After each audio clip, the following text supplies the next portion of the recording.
We spoke to many people, but Laura initially stood out anyway. She was very engaging.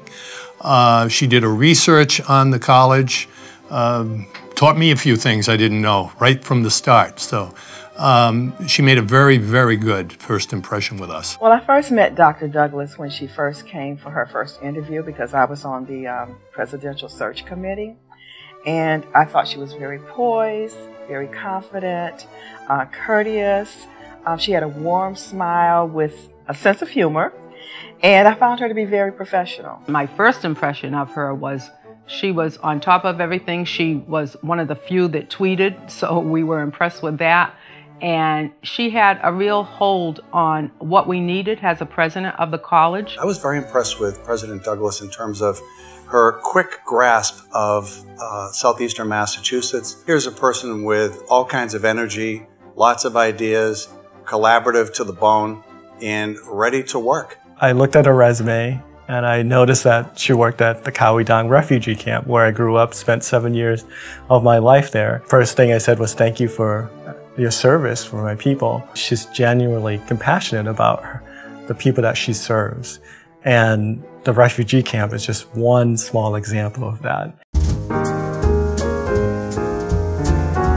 She's really taking an approach of listening, seeing what our school needs are. She's taking everybody's input and utilizing that as a catalyst in order to figure out what direction to go. She's very visible, attending many of the events. She's also made herself available to listen to the students with her coffee hours. She's seeking to improve the way we operate and function as a college, and I like that. She's very friendly and she always listens to a student voice. It is important to her to listen to a student so she can get feedback from students and then she can make a positive difference. I think that she's been a strong supporter of both the needs of adjunct and full-time faculty.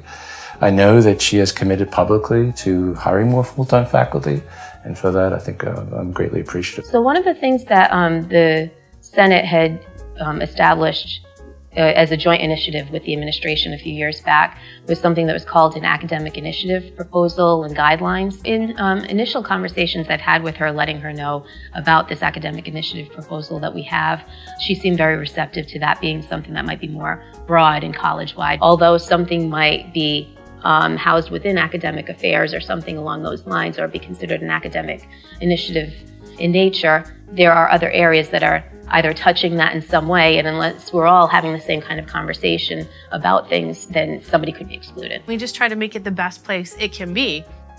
And Dr. Douglas is sort of harnessing that, and she's listening to us, and I think she's going to bring us together so that BCC becomes even better than it was before. She seems to have taken the fact that we've got these locations in these cities, these towns, that are in need of economic development, has latched on to opportunities to join the educational aspects of Bristol Community College to use for the benefit of economic development in each of those communities. I think that her dialogue is going to be very important moving forward for the Taunton community. BCC can have a play in every casino that's in Massachusetts because of the unique education that is gained at BCC. She's been really wonderful to work with and has hit the ground running in terms of new ideas, new programs, and to take our relationship, BCC to BSU, to the next level. I was immediately impressed by her enthusiasm for community partnerships and her ideas on inclusion of students. We provide basic education for students, and our dream is to get them ready for community college. Dr. Douglas is very supportive of that and of making opportunity for our students. She supported veterans' efforts from the very beginning. I mean, she hit the ground running. From the beginning, she realized that veterans were unserved relative to BCC, because she can understand, how many veterans have graduated from here, how many do we have enrolled. She saw that as an opportunity to help veterans and also to help the college by having them enroll in the college. We have 35,000 alumni, and they are everywhere. If you ask them, do you know about BCC? Have you been to BCC? You find more and more alumni. And Dr. Douglas reaches out to people in the community all the time. She's always inviting community people and new people in to different events that she's created that we have not had at BCC before. And during that, I think she pulls in some alumni as well. One of the things that thoroughly impressed me about Dr. Douglas was when I met her at the NAACP 100th Anniversary Gala.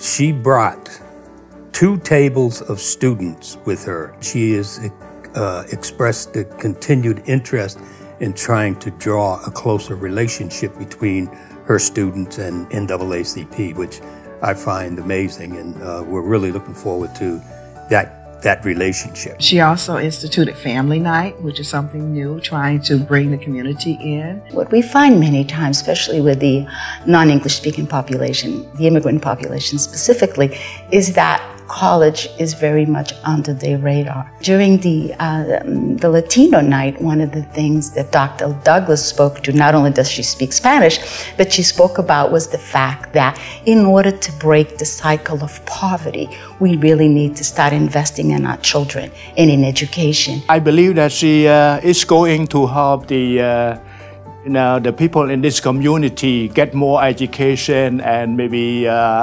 I can help my people in here, urge them to go to school and for more education at Bristol Community College. At least, the adult can go to take the ESL class, to writing, speaking, or reading in English. We need to communicate with English language here, different from our country. Congratulations.